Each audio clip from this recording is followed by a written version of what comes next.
احمد اللہ حمد الشاکرین وصلی علی نبی الامی وآلہ الطاہرین واصحابہ المہدیین اما بعد فاعوذ باللہ من الشیطان الرجیم بسم اللہ الرحمن الرحیم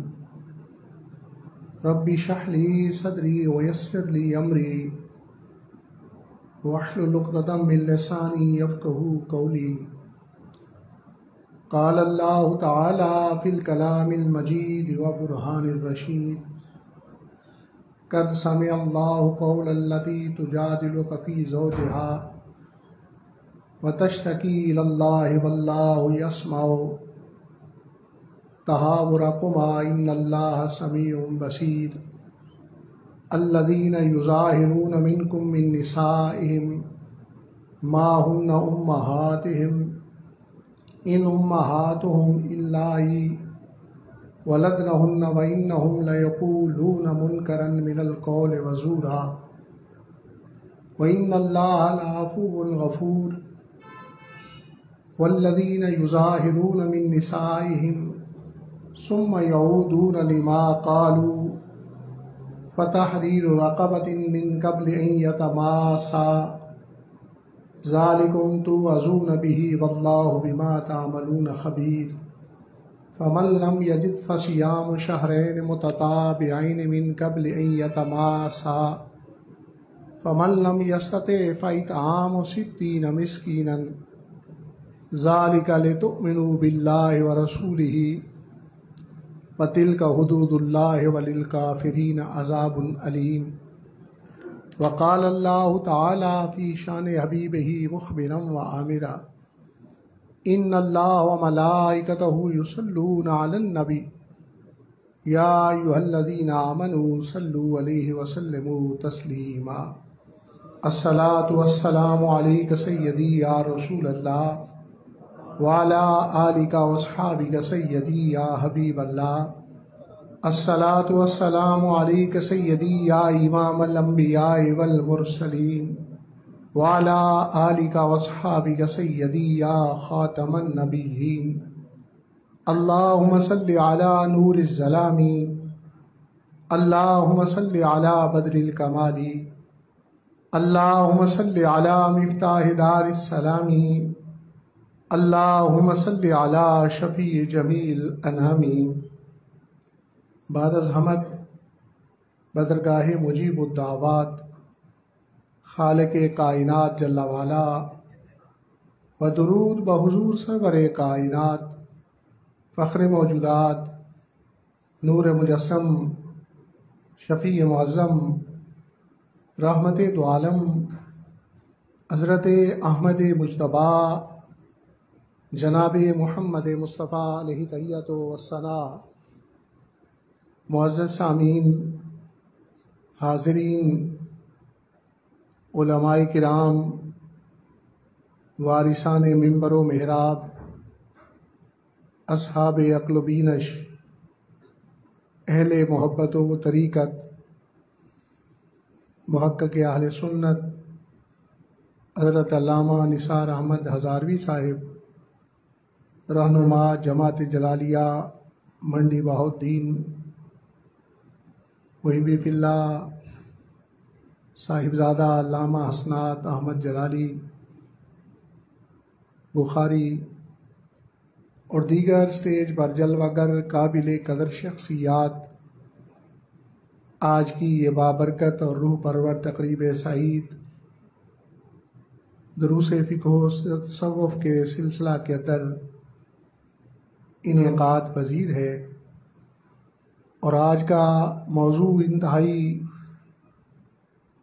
ہماری زندگی کے حوالہ سے اہمیت رکھتا ہے جو کہ پہلے سے مشتہر ہے کہ زہار کے الفاظ اور ان کا کفارہ چونکہ انسان فطری اور جبلی حوالہ سے معاشرے کا محتاج ہے اور دین اسلام نے جو معاشرتی زندگی کی بنیاد رکھی وہ نکاح کی بنیاد پر رکھی، اور اس حوالہ سے انسان کی ازدواجی زندگی انتہائی اہم معاملہ ہے۔ میاں اور بیوی کا تعلق اہل اسلام کے ہاں انتہائی اہم ہے، اور اس کے اندر بعض اوقات عملی زندگی کے اندر نشیب و فراز آتے ہیں، غصہ ہوتا ہے، سرور اور خوشی کی کیفیت ہوتی ہے، کئی معاملات ہوتے ہیں، اور آدمی کی زبان سے کئی قسم کے الفاظ وہ نکلتے ہیں۔ چونکہ نکاح بھی ایک الفاظ کا بندھن ہے، خاتون خانہ صرف یہ کہہ کے کہ میں اسے قبول کرتی ہوں، ساری زندگی کے لیے اپنے خامد کی مطیع و فرما بردار ہوتی ہے، اور اس پر خامد کا حق موجود ہوتا ہے۔ اسی طرح یہ بندھن انتہائی نازک ہوتا ہے، جس طرح الفاظ کے ذریعے بندھا جاتا ہے، اسی طرح الفاظ کے ذریعے ٹوٹ جاتا ہے۔ غصے کی کیفیت میں، اضطراب کی کیفیت میں انتہائی احتیاط اور تحمل اور بردباری کی ضرورت ہے، برداشت کی ضرورت ہے، اور ایسے معاملہ کے اندر کلام الہی کے اندر بھی ایسے کچھ احکامات بیان ہوئے کہ حضرت سیدنا اوس بن صامت رضی اللہ تعالیٰ عنہ، آپ نے اپنی اہلیہ، اپنی زوجہ، اپنی بیوی سے مجامعت چاہی۔ حضرت سیدہ خولہ بنت ثعلبہ رضی اللہ تعالیٰ عنہ سے انہوں نے کسی عذر کی بنیاد پر اجازت نہ دی، تو غصے کی کیفیت میں حضرت سیدنا اوس بن صامت رضی اللہ تعالیٰ نے یہ ارشاد فرمایا، انت علی حرام کظہر امی، تو ایسی صورت کے اندر کہ تو مجھ پر حرام ہے جس طرح کہ میری ماں کی پیٹھ مجھ پر حرام ہے۔ یہ کلمات جب کہے، غصہ دور ہو گیا۔ اہلیہ سے کہا کہ میں نے یہ الفاظ غصے کے اندر بولے تھے، حضور سید المرسلین صلی اللہ علیہ وسلم کی بارگاہ میں حاضر ہونا چاہیے کہ ان الفاظ کا شرعی حکم کیا ہے، تاکہ ہم اپنے آپ کو شریعت کے سپرد کریں، کیونکہ شریعت کی اطاعت اور فرما برداری کے اندر ہی بھلائی ہے، اسی کے اندر خیر ہے۔ تو حضرت سیدہ خولہ رضی اللہ تعالیٰ عنہ امام الانبیاء سید الانبیاء جناب مصطفیٰ کریم صلی اللہ علیہ وسلم کی بارگاہ اقدس میں حاضر ہوئیں۔ عرض کیا، حضور اس طرح کا معاملہ گھر کے اندر پیش آیا ہے، اور میرے خامد نے میرے لیے یہ الفاظ بولے ہیں، اس کا شرعی حکم ارشاد فرما دیجئے۔ چونکہ دور جاہلیت کے اندر ان الفاظ کو طلاق تصور کیا جاتا تھا، اگرچہ اسے تاریخ کے اندر دور جاہلیت تعبیر کسے تعبیر کیا جاتا ہے، لیکن اس کی نسبت جاہلیت کی امام الانبیاء صلی اللہ علیہ وسلم کے زمانے کے اعتبار سے ہے، ورنہ وہ عرب دیگر اقوام سے اس وقت بھی متمدن تھے، اس لیے کہ جد الانبیاء سیدنا ابراہیم خلیل اللہ کی اولاد سے تھے، اور انبیاء اور رسول سے ان کا تعلق و واسطہ موجود تھا۔ صرف یہ رسماً ان کے ہاں نہیں تھا، بلکہ ان الفاظ کو وہ ظاہر اسی ضابطے اور قاعدے کے مطابق طلاق تصور کرتے تھے۔ تو امام الانبیاء سید الانبیاء جناب مصطفیٰ کریم صلی اللہ علیہ وسلم نے حکم ارشاد فرمایا کہ ظاہر ہے اگر ایسے الفاظ بولے جائیں تو طلاق واقع ہو جاتی ہے۔ تو حضرت سیدہ خولہ رضی اللہ تعالیٰ عنہ، عمر مبارک کا ایسا حصہ تھا جس میں شاید اور نکاح کی کوئی صورت پیش نہ آ سکے، کثیر العیال بھی تھیں، اپنے ذاتی مال کے اندر کمی بھی موجود تھی، اور خامد بھی محبت کرنے والے تھے۔ اس سبب سے صدمے کی کیفیت میں امام الانبیاء سید الانبیاء جناب مصطفیٰ کریم صلی اللہ علیہ وسلم نے دوبارہ یہی حکم ارشاد فرمایا۔ حضرت ام المومنین صدیقہ کائنات، محبوب کائنات سیدہ عائشہ صدیقہ رضی اللہ تعالیٰ عنہا ارشاد فرماتی ہیں کہ اس کے بعد وہ خاتون زمین پر بیٹھ گئی، چہرہ لٹکا ہوا تھا اور آسمان کی طرف امید اور رجائیت سے دیکھ رہی تھی۔ ایسی کیفیت میں وہ اپنے اضطراب کا اظہار کر رہی تھی تو میں نے انہیں کہا کہ خاموش ہو جائیے، دیکھتی نہیں کہ حضور سید المرسلین صلی اللہ علیہ وسلم کا چہرہ مبارک متغیر ہو گیا ہے، وہی شریف آ رہی ہے، اور تیرا یہ دیکھنا اللہ رب العزت کی حضور، تیرے ان جذبات کا اظہار اللہ رب العزت کی بارگاہ میں مقبول ہو گیا ہے۔ ایسے میں نبی پاک صاحب لولاک صلی اللہ علیہ وسلم پر یہ 4 آیات مبارکہ جو سورہ مجادلہ کی ابتلا کے اندر ہیں، ان آیات مبارکہ کا نزول ہوا۔ تو نزول کے بعد امام الانبیاء سید الانبیاء جناب مصطفیٰ کریم صلی اللہ علیہ وسلم نے حضرت سیدہ خولہ رضی اللہ تعالیٰ سے فرمایا کہ اپنے خامند اوس کو بلائیے۔ بلانے کے بعد امام الانبیاء سید الانبیاء جناب مصطفیٰ کریم صلی اللہ علیہ وسلم نے زہار کے احکامات کو بیان فرمایا۔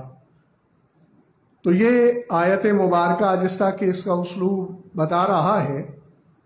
کہ قد سمع اللہ قول التی تجادلک فی زوجہا، تحقیق اللہ نے سنا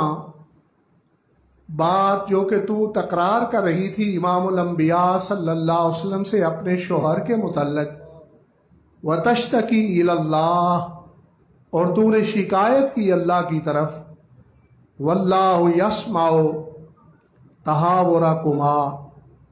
اور اللہ تعالیٰ تم دونوں کی گفتگو سن رہا ہے۔ ان اللہ سمیع بصیر، بے شک اللہ سننے والا دیکھنا ہے۔ الذین یظاہرون منکم من نسائہم،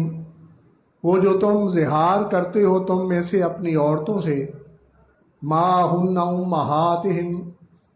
کہ جو کہ وہ ان کی مائیں ہیں،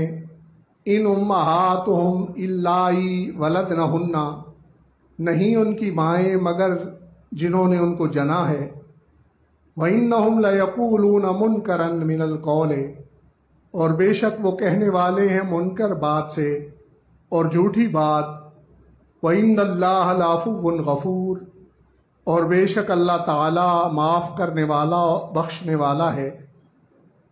وَالَّذِينَ يُظَاهِرُونَ مِن نِّسَائِهِمْ، اور وہ جو زہار کرتے ہیں اپنی عورتوں سے، ثُمَّ يَعُودُونَ لِمَا قَالُوا، پھر وہ اتنی بڑی بات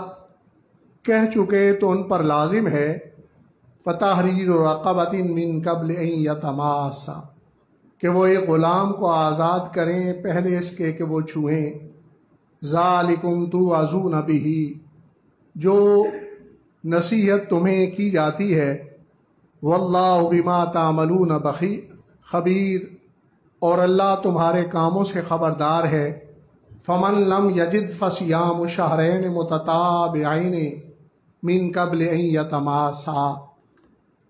پس جو نہ پائے غلام کا آزاد کرنا، پس 2 مہینے مسلسل روزے رکھنا ہے قبل اس کے کہ ایک دوسرے کو ہاتھ لگائیں۔ فَمَن لَّمْ يَسْتَطِعْ،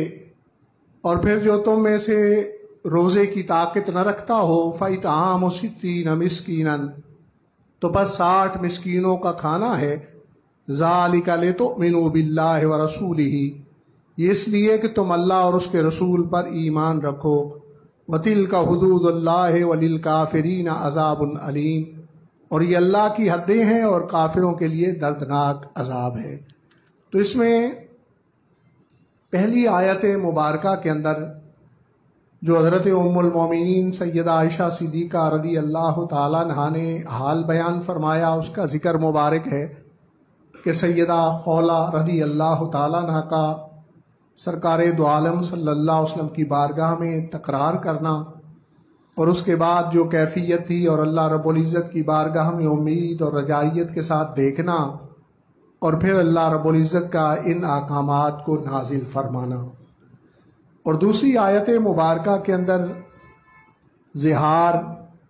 کے الفاظ کا تذکرہ موجود ہے کہ زہار کس طرح ہوتا ہے، اگرچہ اس کی ابتدائی کیفیت ہے، اور فقہائے کرام نے اس زہار کے معاملے کو تفصیلی انداز میں بیان فرمایا کہ زہار کسے کہتے ہیں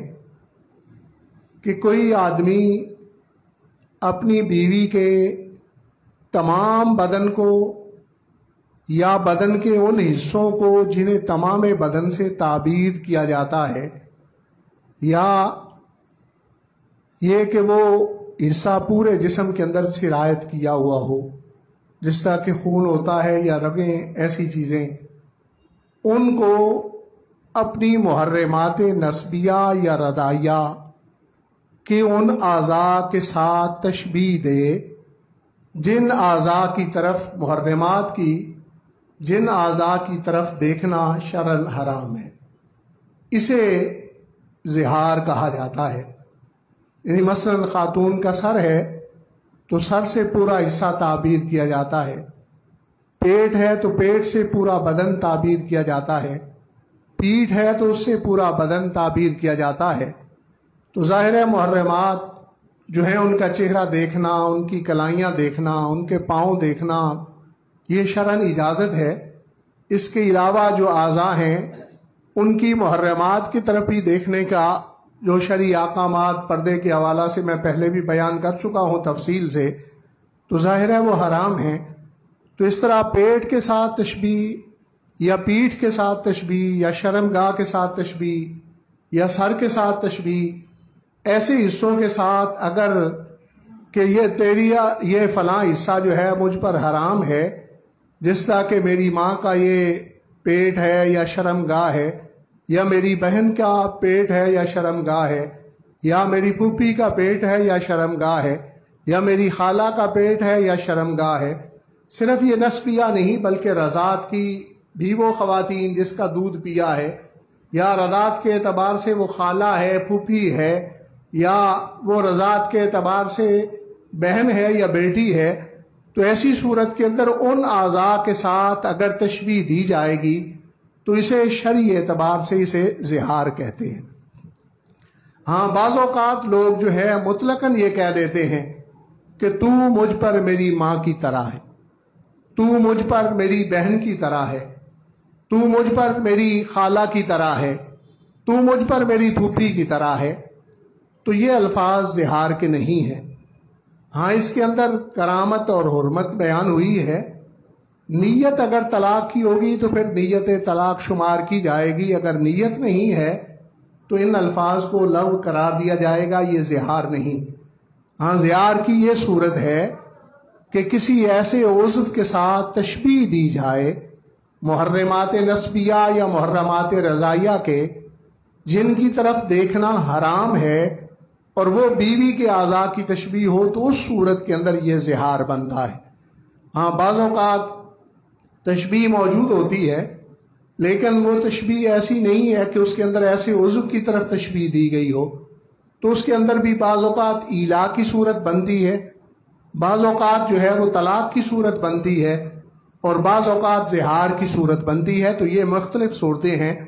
صراحت کے ساتھ در مختار کے اندر جو الفاظ بیان کیے گئے ہیں زہار کے، وہ میں نے ذکر کر دیا کہ وہ ایسی صورت کہ جب ایسے عضو کی تشبیہ محرمات نسبیہ یا رضائیہ سے دی جائے کہ جن اعضاء کی طرف نگاہ کرنا حرام ہے عورت کے اعضاء کے ساتھ، تو یہ زہار کی صورت بنتی ہے۔ جس طرح کہ یہ واضح کلمہ جو حضرت سیدنا اوس رضی اللہ تعالیٰ عنہ کا تھا، تو پیٹھ کے ساتھ تشبیہ دی گئی، انت علیہ حرام کظہر امی، تو یہ زہار کی صورت ہے۔ دور جاہلیت میں اسے طلاق شمار کیا جاتا تھا، لیکن یہ اللہ رب العزت کا اہل ایمان پر کرم ہے، مہربانی ہے، یہ اس کا فضل ہے کہ اسے طلاق نہیں شمار کیا گیا۔ دیکھیں ظاہر ایسی صورت کے اندر کثیر العیال آدمی ہو، جدائی ہو جائے تو کتنی تکلیفوں سے گزرنا پڑتا ہے، تو اس کا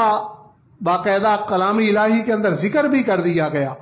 کہ یہ زہار ہے، اور زہار کا کفارہ بیان کر دیا گیا۔ کیوں؟ اس لیے کہ ذالک لتؤمنوا باللہ ورسولہ، یہ اللہ اور رسول پر ایمان لانے کے سبب سے اللہ رب العزت نے ہم پر مہربانی فرمائی کہ اسے طلاق نہیں شمار کیا گیا بلکہ اسے زہار شمار کیا گیا ہے۔ اور زہار کے احکامات جو بیان کیے گئے ہیں وہ یہ ہے کہ ظاہر ہے یہ بات جو آدمی کرتا ہے، یقیناً ظاہر ہے ماں کا جو عضو ہے اس کی جو حیثیت ہے وہ بیوی کے عضو کی نہیں ہو سکتی، بہن کے اس عضو کی جو حیثیت ہے وہ نہیں ہو سکتی، تو اسے کلام الہی کے اندر جھوٹی بات سے تعبیر کیا گیا۔ یقیناً یہ تشبیہ جھوٹی ہے، اس لیے کہ یہ تشبیہ ظاہر ہے وہ عضو جو والدہ کا ہے وہ اس کی اپنی حیثیت ہے، بہن کا ہے، بیٹی کا ہے، اس کی اپنی حیثیت ہے، تو اس اعتبار سے اسے جھوٹی بات قرار دیا گیا۔ آگے دو جو آیات آ رہی ہیں ان دونوں آیات کے اندر زہار کے کفارہ کا ذکر کیا گیا کہ جب ایسا معاملہ ہو جائے تو اس کے بعد تم نے کفارہ کس انداز میں ادا کرنا ہے، اور وہ کفارہ اس کی پہلی صورت یہ بیان کی گئی کہ غلام کو آزاد کرنا ہے۔ ہاں بعض صورتوں کے اندر غلام کا آزاد کرنا کفارہ ہے، جیسا کہ کفارہ قتل کے اندر آتا ہے کہ اس کے اندر مومن کی قید لگائی گئی ہے۔ یہاں غلام کے حوالہ سے مومن کی قید نہیں، کوئی بھی غلام اسے آزاد کیا جا سکتا ہے، لیکن اس کی آزادی کی صورت کے اندر من قبل ان یتماسا، کہ جو خاتون جس کے ساتھ زہار کا معاملہ پیش آیا ہے اس کو چھونے سے پہلے چھونے سے مراد اگرچہ ائمہ اربعہ کے اندر اختلاف موجود ہے، لیکن امام الائمہ، کاشف الغمہ، سراج الامہ، جناب سیدنا امام اعظم ابو حنیفہ رحمہ اللہ، اس سے مراد جماع اور دوائی جماع یعنی بوس و کنار یا اس قسم کی دوسری کیفیات تمام اس سے مراد لیتے ہیں۔ فرماتے ہیں کہ اگر بیوی کے ساتھ ایسے کلمات بولے گئے تو جب تک غلام کو آزاد نہ کر لیا جائے اس وقت تک جماع بھی حرام ہے اور دوائی جماع بھی حرام ہے۔ تو یہ اسی پر علماء احناف کا فتویٰ بھی موجود ہے، اگرچہ امام محمد رحمہ اللہ اس قول میں مختلف ہیں، لیکن فتویٰ اسی قول پر ہے کہ جو شیخین کا قول ہے، یعنی امام ابو یوسف رحمۃ اللہ علیہ کا اور سیدنا امام اعظم ابو حنیفہ رحمہ اللہ کا جو قول مبارک ہے۔ تو اس اعتبار سے تو پہلا کفارے کی صورت کیا آئی؟ غلام کا آزاد کرنا۔ اگرچہ فقہ کی کتابوں کے اندر غلام کی کئی صورتیں موجود ہیں، مکمل غلام ہو، وہ کام کاج کر سکتا ہو، اس کے ایسے نہ اعضاء ہوں کہ جس کی وجہ سے اس کی اب قیمت ختم ہو چکی ہو، لیکن ان کے بیان کرنے کی ضرورت نہیں رہی، اس لیے کہ سید الانبیاء، امام الانبیاء جناب مصطفیٰ کریم صلی اللہ علیہ وسلم کے انقلاب کے طفیل اب دنیا میں کوئی غلام موجود ہی نہیں ہے۔ تو اس اعتبار سے کفارہ جو ہے وہ غلام کی آزادی نہیں، بلکہ اس کے علاوہ جو دو شرعی صورتیں بیان کی گئیں کفارہ کی، یہی اب کفارہ ہوگا۔ اور وہ کفارہ کیا ہے؟ 2 مہینے مسلسل روزے رکھنا یا پھر 60 مسکینوں کو کھانا کھلانا۔ تو ان دو میں سے ہی کسی ایک کا انتخاب ہوگا، لیکن وہ اس صورت کے اندر ہے کہ جب 2 مہینے اگر روزے مسلسل نہیں رکھ سکتا، بیماری کے سبب، نقاہت کے سبب، کمزوری کے سبب، تو پھر اس صورت کے اندر 60 مسکینوں کو آزاد مسکینوں کو کھانا کھلانا ہے۔ تو اس اعتبار سے کفارہ زہار کی اب 2 ہی صورتیں ہیں، غلام والا معاملہ تو ختم ہو گیا، اور وہ یہ ہے کہ یا تو یعنی 60 روزے رکھنے ہیں اور اس میں قید یہ ہے کہ مسلسل رکھنے ہیں، اور دوسرا یہ ہے کہ 60 مسکینوں کو کھانا کھلانا۔ تو اس میں بنیادی طور پہ جو حکم بیان کیا گیا ہے 60 روزے رکھنے کا، اس کے اندر تتابع کی قید لگائی گئی۔ یہ اس مسئلے کو جاننا انتہائی ضروری ہے۔ تتابع کا مطلب یہ ہے کہ مسلسل وہ 60 جو ہے وہ دن روزے رکھے، 2 مہینے مسلسل روزے رکھے، اس کے درمیان ناغا نہیں۔ مثلا کیا وہ ایام آ جاتے ہیں جن کے اندر روزہ رکھنا مکروہ ہے، جس طرح کہ عید الفطر کا دن ہے، عید الضحیٰ کا دن ہے، تو ایسی صورت کے اندر بھی وہ کفارہ پھر ادا نہیں ہوگا۔ اور اس طرح اگر درمیان میں رمضان شریف کے فرضی روزے آ جاتے ہیں پھر بھی کفارے کی ادائیگی نہیں ہوگی۔ اس لیے ایسے دنوں کی تلاش کرنا جن دنوں میں مسلسل 60 روزے رکھے جا سکتے ہیں، اور وہ مسلسل رکھے جائیں، درمیان میں چھوڑے نہ جائیں۔ اگر کسی عذر کی بیماری کی بنیاد پر بھی اگر چھوڑے گئے تو پھر ظاہر ہے تتابع کی قید پوری نہیں ہوئی، اس لیے مسلسل روزے رکھنے ہیں۔ اور اس میں بھی قید جو ہے کلام الہی نے اندر نے جو بیان کی، من قبل ان یتماسا، یعنی ایسی صورت کے اندر 60 جو روزے رکھنے ہیں وہ اس سے پہلے نہ اس کے اندر خاتون سے جماع پایا جائے نہ دوائی جماع پائے جائے۔ جب کفارہ ادا ہو جائے تو اس کے بعد اس کی شرعاً اجازت ہے۔ ہاں البتہ یہ ہے کہ اگر 60 روزے مثلا وہ نہیں رکھ سکتا تو پھر 60 مسکینوں کو کھانا کھلائے۔ 60 مسکینوں کا 2 وقت کا کھانا ہے، اور اس کی جو حد بیان کی گئی وہ جس طرح کہ ہم فطرانہ ادا کرتے ہیں تو وہ نصف سا گندم کی مقدار ہے، یا کھجور ہو یا جو ہو تو پھر پورا سا۔ حضور سید المرسلین صلی اللہ علیہ وسلم کے زمانہ اقدس کے اندر جو مد تھے، مد کے اعتبار سے سا اس کو پھر ماپا جاتا تھا،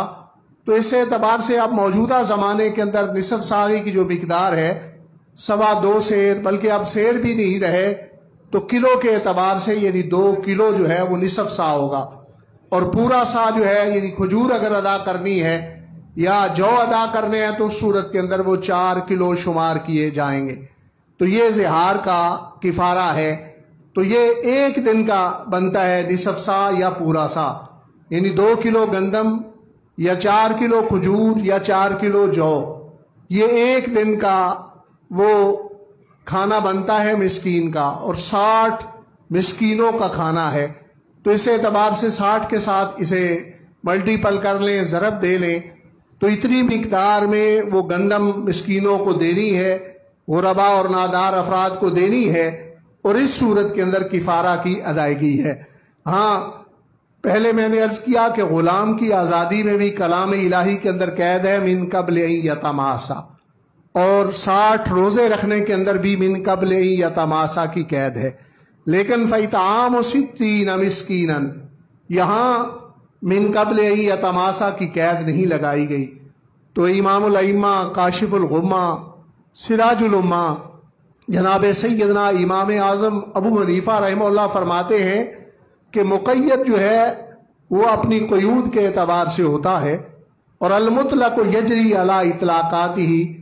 کہ مطلق اپنے تمام اطلاقات پر جاری ہوگا۔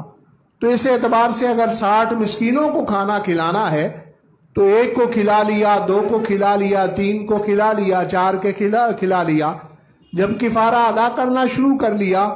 تو وہ جماع بھی کر سکتا ہے اور دوائی جماع بھی پائے جا سکتے ہیں۔ اس کے اندر من قبل ان یتماسا کی قید نہیں۔ ہاں البتہ روزے کے اندر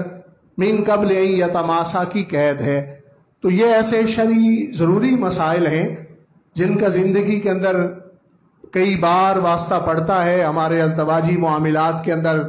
شرمندگی کی صورت میں بعض اوقات ان چیزوں کا اظہار بھی نہیں کیا جاتا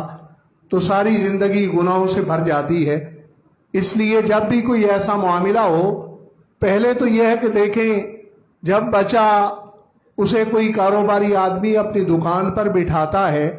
یا اسے کاروبار بنا کے دیتا ہے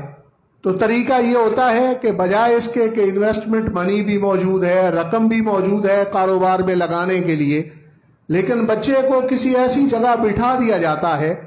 جس طرح کا اس نے کاروبار کرنا ہے وہ کسی اور کے کاروبار میں بطور ملازمت پہ بیٹھ جائے، سیکھنے کے لیے بیٹھ جائے تاکہ پہلے دیکھ لے، کاروبار کا اسے طریقہ آ جائے، پھر اس کے بعد اسے رقم دی جاتی ہے، اسے نیا، اس لیے کہ ظاہر ہے یہ سارے معاملات زندگی بھر پیش آئیں گے۔ انہیں معلوم ہو